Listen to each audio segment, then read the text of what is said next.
radio-controlled models, vortex studies, helicopter work, aircraft, hypersonic vehicles.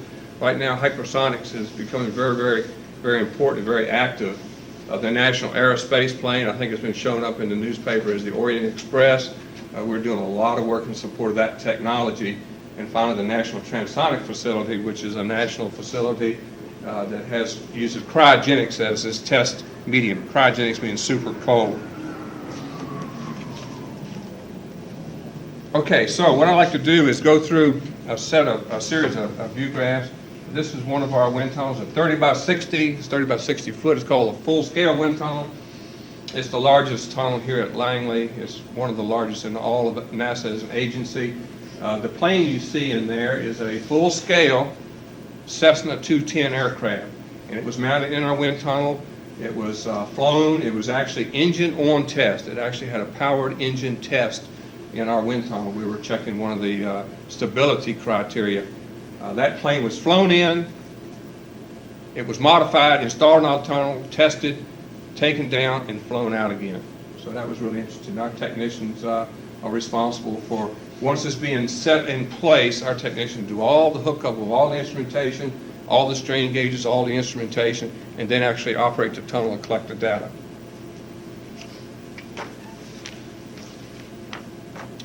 So we go from a full-scale aircraft to another model. This is I think it's a 15-degree cone, and there's a technician setting it up and aligning it. So we'll go from a full-scale aircraft to something of this size.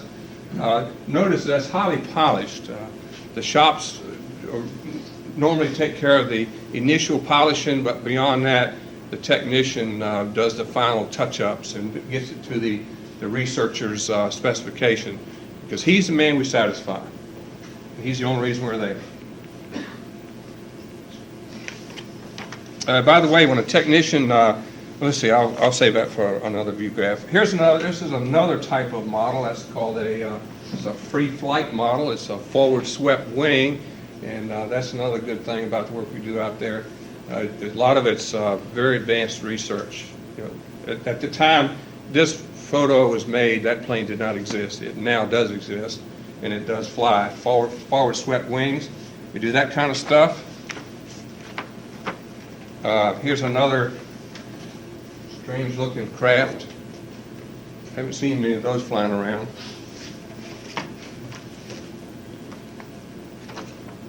And another model technician installing a model in one of our wind tunnels.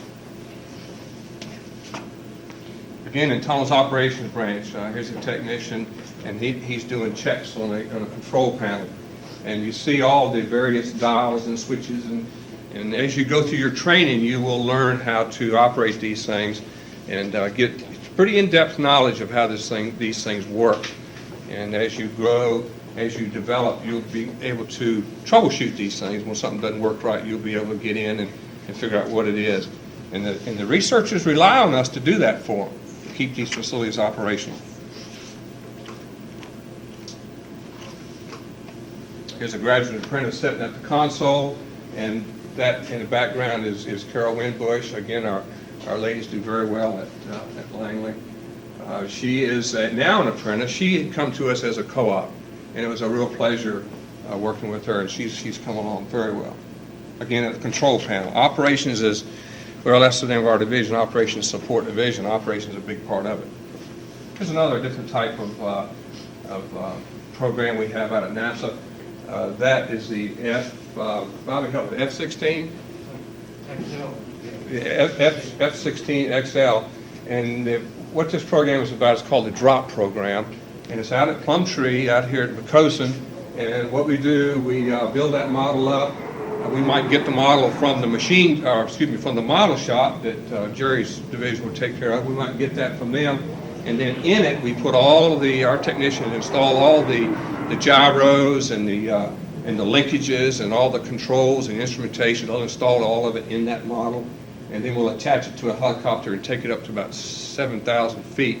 And it's called the DROP program, and they actually drop it. And this is one of our technicians here that he actually ride in the aircraft, in the helicopter, and he actually has controls of when that airplane is dropped. and that's got to be exciting. Also, this is, again, there's a lot of teamwork involved in all these operations. Here's a view from that technician seat before that model is dropped.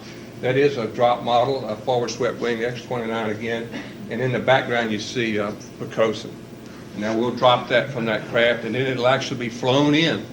The researcher normally is the pilot, but we take care of all the other operations. The drop man, we also provide on the ground. We have two, what they are is used to be old Navy gun turrets, and we operate those as trackers, and we have video to keep in movies to watch them and track them and provide the data uplink to it also. We provide that. We also provide the range safety officer in this operation. This is a really interesting.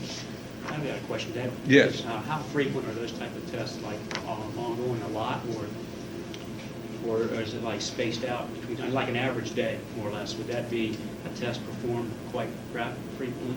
That one, it depends on the complexity of the model. If it's, once it's been built and been checked out and it's flown a couple times and they've got the integrity up, they might drop once a week. These models are very expensive, and again, that's kind of neat too. The technicians work with very expensive models, and they're relied on to protect that investment because they're very, very expensive.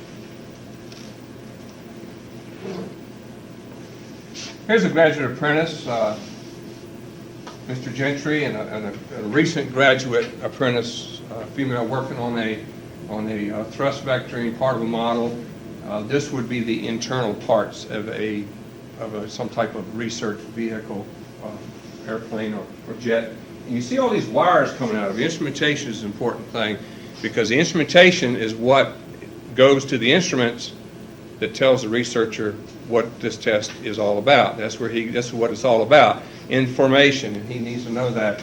And our technicians are responsible for that instrumentation to make sure it's installed correctly, and make sure it's hooked up, make sure it's calibrated, and make sure it's giving him the right data. And they, again, the researchers rely heavily on the technician to make sure his data is right, because that's the name of the game.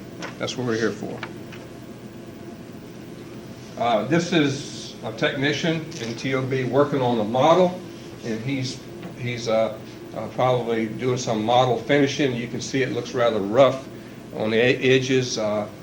He's a highly craftsman-oriented guy. He makes we also make modifications. The researcher, this model might have flaps on the back that are adjustable, and we'll have to make the modifications to make it as the researcher wants it.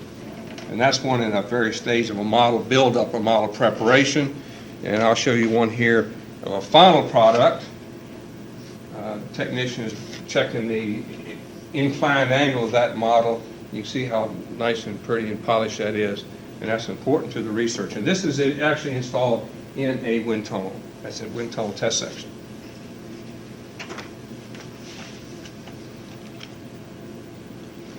We also do helicopter work. This technician now retired. His name is Ning Jing, and he's working on a scale model of a helicopter. We do a lot of support of the helicopter. We have a couple Army research outfits out here that we support them.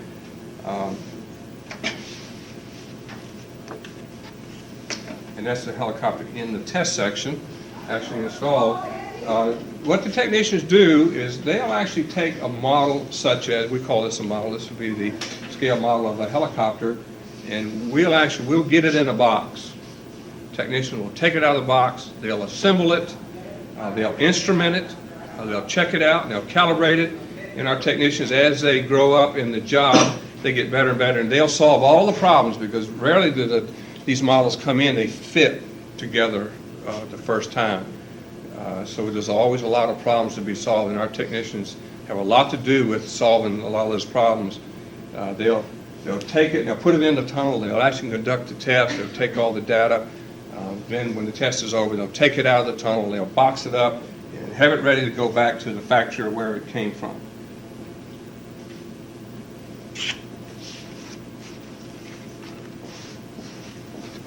This is one of our major wind tunnels. That's the control room, and these are 4 operator stations. And again, teamwork is one of our bywords. Each one of those operators has to know what the other operator is doing, at any particular time. And so that we operate all of the control rooms in our major wind tunnels. Training of apprentices. This is an apprentice here that's been trained to operate a panel of some type of control, and you can see the model of the space shuttle in one of our wind tunnels. Our apprentices and co-ops, they're paired up with a senior technician in every case, and you will glean from him all of his knowledge and how to do things, and then you'll rotate between facilities. You'll spend 6 months in one facility and go to another facility and spend 6 months there, meeting all kinds of new people, new researchers, and you see all the, in your tour, your 4-year tour, you'll probably see about 75% of all the type of research that we do out at Langley in our wind tunnels. So, Would you be going through each tunnel that you have out there? Would you see it all, I guess, within 4 years, or would you, some possibility of some tunnels you might not get to? there's probably tunnels you would not get to because we have probably 30 wind tunnels, Bobby? Would you say probably between 20 and 30 wind tunnels, and you've only got, like in 4 years, you only have 8 rotations. So, no, you'll probably see, I'd say probably maybe 60% of the wind tunnels. And what we try to do is, because we got mechanical things that you need to learn how to do, instrumentation type things, operational type things, and some facilities lean more one way than other facilities. Some facilities run lots. You get lots of operational duties, so that's what we try to do. We kind of try to, watch your type of training to see that if you get too much mechanical here, we'll move you into an area where you get operational skills. We try to keep a balance of that. So you probably see, I would say probably half of them in your tour. Yes? I've heard that the wind tunnel technicians have to also make repairs to the wind tunnels. Is that, or what kind of work would that involve, and what kind of repairing? And the wind tunnel technicians would take care of, I'm going to say, the minor repairs. The major repairs, we would go back to this group, MSUOB, Mechanical Support and Utilities Operators. We'll go back to those folks. They take care of the major repairs because they have, some of this is of a larger scale than we would be able to tackle. But we would do the minor maintenance, yes. Minor maintenance. How about do you do machining operations in the wind tunnel thing? I mean, do you help to make these models, or is it somebody else who does that? The machine shops, and the shops will normally take the making of the models. We frequently do prototype models now, like parts of an airfoil. If you know what an airfoil is, parts of a wing. Now, we can shape that out of some material like a prototype, one of a kind. Engineer wants something real quick to see whether it's even worth investigating. Yeah, we can do that, and we do that. But as far as the maintenance, and we do the more minor type maintenance. We do all equipment checks too. We're responsible for the operations of this equipment. We make sure the temperatures are right and pressures are right, and we go around and make sure everything is working properly. Any other questions? Okay, great, thank you. Thanks. Does this also include the crash facility in the lab? Yes, it is in the crash facilities in the lab. If you were interested in something of that nature, you should just put down labs. Eventually, you'll be rotated around that part, Yeah. even if there's no opening, or, I'm What? not sure. What I'm asking basically is, you say 60% of the time you're in there, you'll see the 60% of the cons, for example. Would that also include the other? I couldn't put that right and guarantee it, but I would say, yeah, you'd probably rotate through there. The labs I think they have 13 units. Is that right, Bobby? It's 13 units. And so you've got 8 rotations. So you'd see 8 of those units. How about if you were working on, say, a unit that wasn't really very busy, say the workload wasn't, in other words, you wouldn't be put someplace where you actually wouldn't have that much of a workload. No, sir. So it's like the crash facility, I know that they probably wouldn't do that all the time. Yeah. So, Again, it would be up to the supervisor to ascertain, what you'd be used in productive and contributing. I can assure you that wherever you would be. If it were to slow down in an area, then you would be moved. And again, that would be just a matter of talking to your section. He'd say, hey, I'm not learning much here, and he'll move you. I can assure you of it. No problem there. thank you. Any others? Okay, great. What What I'd like to do at this point is to give you the application packet, and then Cecil's doing the same thing with the other people, and they'll be back in to join us in just a few minutes. I need to first off find out who we've got here. Is Stacy Allen here? Okay, Stacy. Let us give you one of these packets as we go, so I can keep track of who we've got. Robin Taylor. Robin Taylor. Trav Cam. There. Kevin LaFerry. Did I say that correct? Steve Gelson. Hey, what are you trying to do to me, Fred? Craig Jones. Steve Sider. Timothy Bean. Is Timothy here? Steve Nevins. Tom Harris.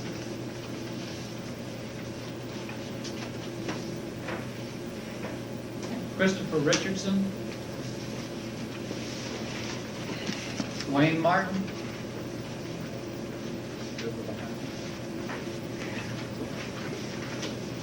Robert Hudgens. Are you related to Mark? Okay, I've got a Mark Hudgens in the program. Donald Bay. Michael Hemmingson. Kenneth Hodges. Okay, good.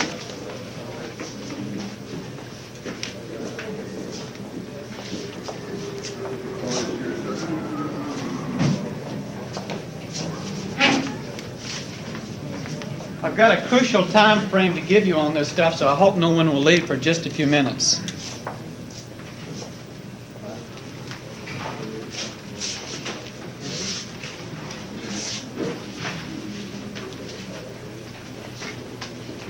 How many more we still got down there? But are most of them, most of them out? There were a few standing in the hall. Okay.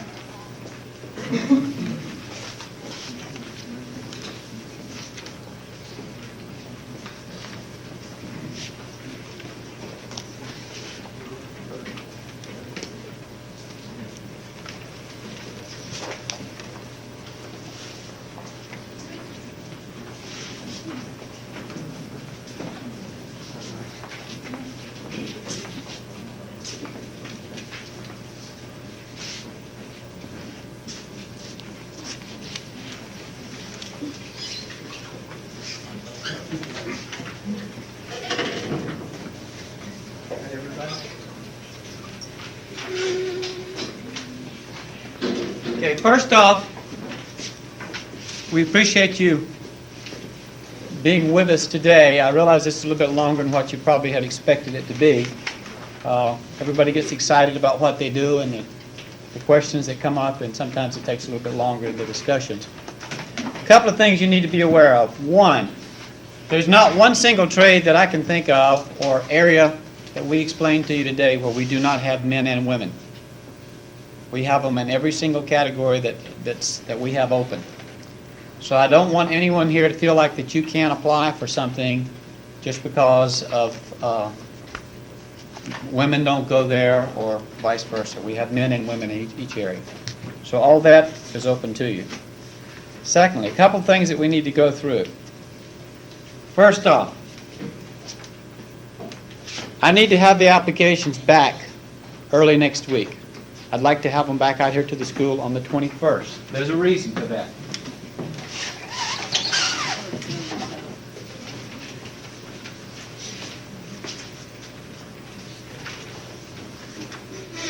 You saw in the little handout that I gave you earlier that co-ops will be paid for their courses after the fact is what it says in there.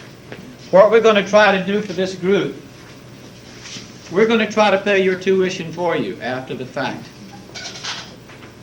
beginning with the classes that start in January. But if I don't have these applications back in time for us to do something with them, you won't get reimbursed for the first group of classes. So I need applications back on November the 21st. I'll say, or the 22nd. I'll stretch it that far. But I've got to have them back.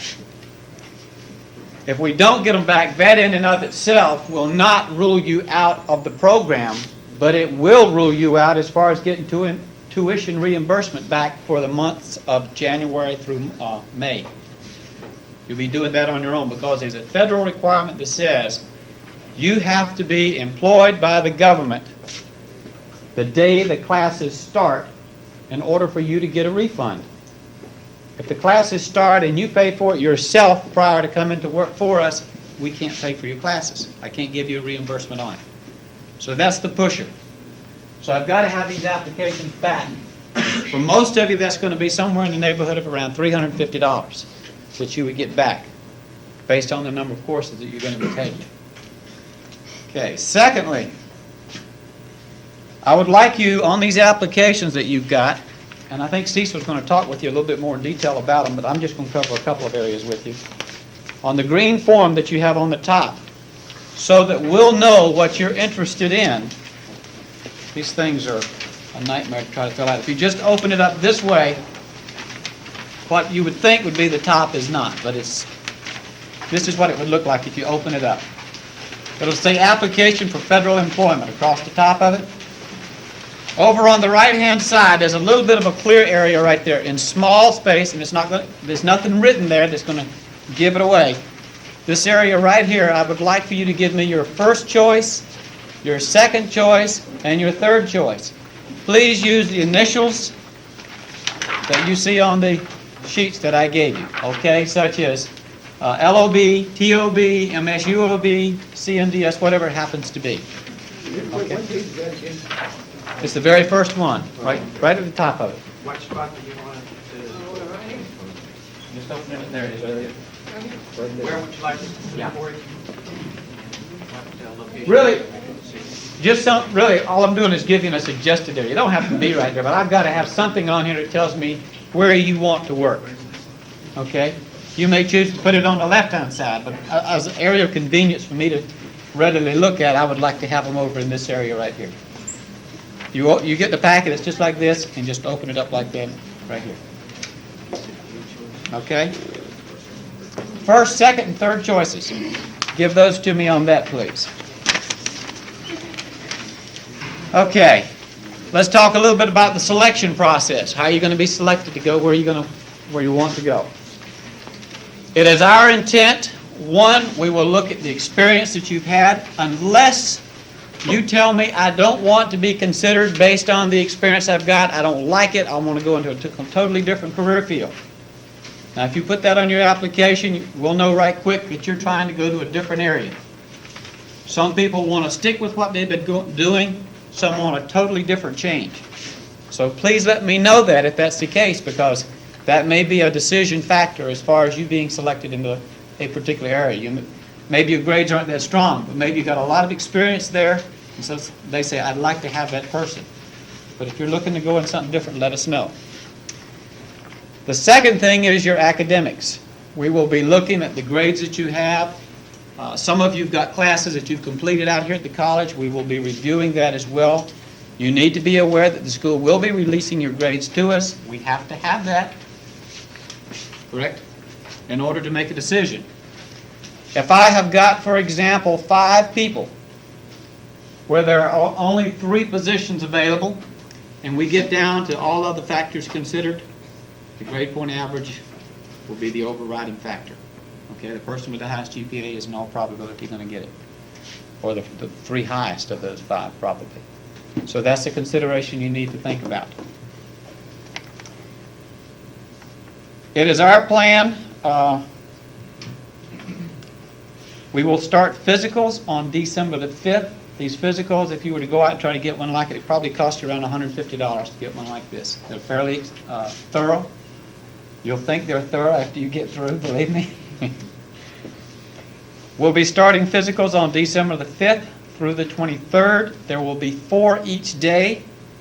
I will have a sign-up sheet that I will give to Cecil as far as because I know you've got classes. And some of you are going to run into a conflict, and I can't help it. The only time we can get the physicals are, there'll be 2 at 7:15 in the morning and 2 at 7:30 in the morning. And I can only do 4 a day, and the maximum number of women that I can have in any one day is 2. I can have all the guys we want, but I can only have a maximum of 2 women at any one time because of our staffing out there.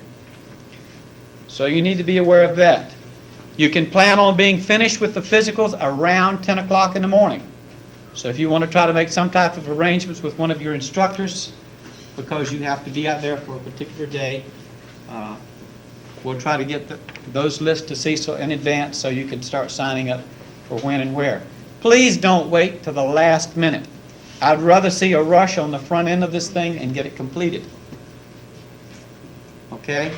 Anybody have any questions about that? I'm not giving you notes on this. I hope you're taking notes on this.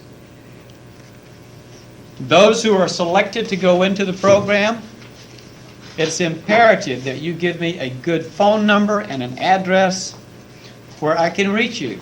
Because in all probability, when we make these selections, it may be as late as December the 23rd before we know where you're going to be assigned. And if that be the case and you take off for Christmas or something like that and we can't track you down, if it comes to a choice between hanging on and waiting for you to come back or moving on to the next person, we'll have to move to the next person. So make sure that we know where you're at or we can reach you some way and quick. Because as soon as we make the decisions, I'm going to be trying to call you. One method that I'm looking into the possibility of, Cecil, would be to, on say the 23rd at the very latest, have everybody physically call my office or your office, and I just stand there and wait for them to call in and give them some type of an answer. I don't like sending you off for the holidays with you not knowing what to expect. And you don't want that either. But I will get back to you on that because that may change just a little bit. Now then, how are we going to work this? We said that you would be working 4 hours a day. We had originally hoped to have you come in January and work straight through this coming May to the following May. I told you in the last meeting we could not do that. So what we're going to do is we will select you, hire you, have you report out for 1 day of work. We're discussing that right now as to exactly which day that's going to be.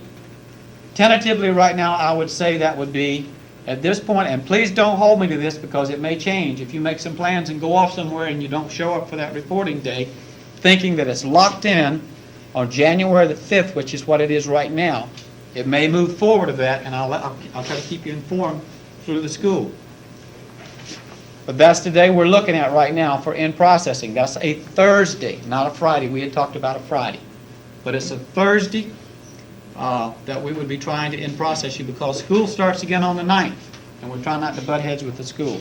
Plus, we have to have you on board and working so we can pay for your classes. You come in and work 1 day. You'll in-process on that day. You'll fill out your tuition reimbursement forms. You'll fill out the co-op agreement forms with us as an agency. You'll get all of your insurance briefings and all the other things that the barrage of things they love to give you out there. You'll have to be swimming when you leave. The next day you go into a leave without pay status.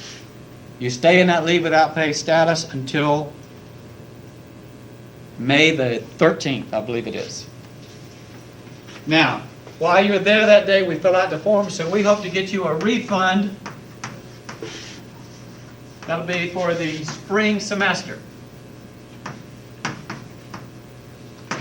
Okay. That is after the fact. In other words, you have already registered, you paid for it up front, we're going to give you a refund. Now, if you're selected, and this is the driver for this right here, you want to get that refund. And if you say, to heck with it, I'm not worried about the refund, you know. If you don't get it in time, and when May rolls around and we still got some vacancies available, maybe we can try to work you in then. Next question then. While you're back out here at school, January through May, you're going to be in the situation where you've got your summer semester coming upon you. We will work with you. We will pay that in advance. That'll be for the summer. And from that point on, we will pay it in advance for you until you finish school. So the only one you've really got to worry about is this first one right here, paying yourself. And Cecil will have to work with you as far as the registrations are concerned on that. And then after we get all through this, on May the 15th, that's when we schedule you to start working every morning for about 4 hours, whether it's 7 or 7:30 to 11:30, something like that, and going to school on a full-time basis. Now, some of you, it may be a little bit less than that, but the general rule is we expect you, when you come into this program, in May you would start school, start work full-time 1 year from that day, in May of 1990, we expect you to graduate. At that point, we then will convert you over to the apprentice program, providing we have positions. Now, let me say, when I say providing, it's a pretty sure bet we're going to try to do everything we can to get you in. We've made an investment in you at that point, correct? We paid for your tuition for at least the last year. We've been training you for on the job, and we want you in our program. You would know well before that time if there were some problems, believe me, because you meet with your management, you get quarterly evaluations, and they tell you what's going on. To date, I believe we've hired probably 98% of the people who've gone through this co-op program that we've been presenting to you today. We've had this program since 1971 that we started it, and we've got a pretty good track record with converting people over from the co-op program to the apprentice program. There's a nice feature about this program that I haven't told you about. If you were to complete school and go out with your degree and decide that you wanted to apply to go to work for the government, I don't know how many are aware of the OPM process, Office of Personnel Management. What it amounts to is you have to go over to Norfolk, fill out the same darn form that you're sitting here looking at. You put your name into a big pot with everybody else. They rate it. You don't take a test, but they rate it based on your background, your schooling that you've had, and what have you, and they give you a composite numerical score. They take that score and they put it in with all the other thousands of people they have sitting out there waiting to try to get into these programs. And when we start doing our selection process, we have to work from the top of that list down. And depending on where you are, if we're only taking 15 people and there's 300 people on that list, you can see about where your chances would be. That's what we call the competitive process by going through the OPM. You're lucky in the sense that when you go through this program, when you finish this position, we have the positions available, and as I say, we've got a pretty good track record there. All that I have to say to you is, I have a position for you in the apprentice program. Do you want it? And if you say yes, we cut the paperwork after we get the approvals, and you're in the apprentice program at that point. The nice thing about it is, in the co-op program, we're trying to give you some type of say in the selection process of where you go. A question was asked earlier, what if I want to make a change somewhere else downstream? We do not make changes further downstream. That's why we're giving you the opportunity to choose now as to where you want to work. Okay, I've rattled on long enough. I've given you some dates. Are there any questions from anybody here about what we're trying to do or what we're expecting of you? Any questions for any of these gentlemen that are with me today? This is your last opportunity because you got to go make a decision now based on what you've been told. Other than that, let me just say that as part of speaking for NASA here and Langley Research Center, we'd love to have every one of you. We really would. I hope you'd like to come work with us. Thank you. Great, thank you very much. Did you get the one, the 171, and check them off? And all Yes, I that? did. Okay. Here's the ones that I got. So you check them over here. Mhm. That's right. I don't know where you went. I'm sorry. Yes. One question about when you make the job selection, the only thing you're looking for. I'll see if I can dig that one out and show you which one it is here.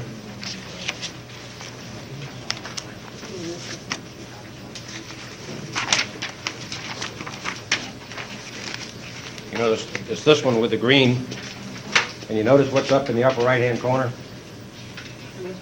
Must be typed, right? The other key about this one when you get ready to sign it down the bottom, certifying that everything you've said here is factual, then you cannot sign through the carbon. Make sure you separate the pages, sign the front page, and then move the carbon aside and sign the back page. You must have original signatures on both pages, okay? Now, the other thing, when you come in Monday to drop off these applications in my office, and everyone knows where room 321 is, right? Make sure that at that point in time, you pick up a co-op handbook and sign the Thomas Nelson Co-op Agreement. All right? That agreement basically says that you are agreeing to this co-op assignment within the essay. It says that you will follow the academic schedule that I outlined for you each semester. In other words, you're going to come see me before you register, and we're going to keep you on track so that you will meet graduation requirements. Okay? And you're way ahead of the game here because, or at least you're better off because of the new regulation. The old reg said you had to be a full-time student. And that meant you had to pick up some courses, whether you needed them or not, to meet graduation requirements, or you could add 12 hours. Under the new reg, you must take at least 6 semester hours. Now, 2 of those are going to be your co-op credit. The co-op credit in the Mech Tech group can also be used for a 3-semester elective credit. The electronic group, it's strictly an add-on. Fred? Basically, if no one else has any questions for us, we're going to take our staff. Good. Gentlemen, thank you very much. We appreciate you taking the time and effort to come out.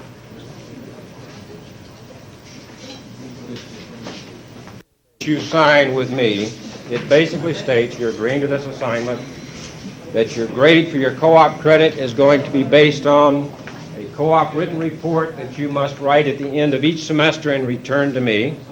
Your supervised evaluation report, it also says on there an on-the-site visit by me.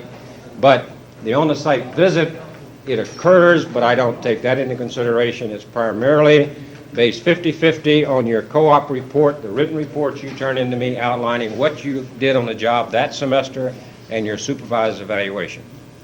All right? And you'll be sent a memo by Fred every semester telling you when it's due, plus we'll be coming around to visit you on the job and reminding you and also of that same date. It also states in there that you are giving me permission to release to your employer your grades every semester. Okay? You know, the Family Rights and Privileges Act and all those other great things, I cannot give out your grades without your written permission. And of course, if you're going to be a co-op student, you must give me that written permission or decide now that you don't want to do that, right? It's a very simple process. The key to being successful is make sure that you never fall behind in academics, that you always maintain a C average or better, and the higher the better, and that you're always taking the courses that are listed in the catalog for that particular semester. You never add a course, you never drop a course, or do any changes in your academic schedule without a meeting with me for approval. All right?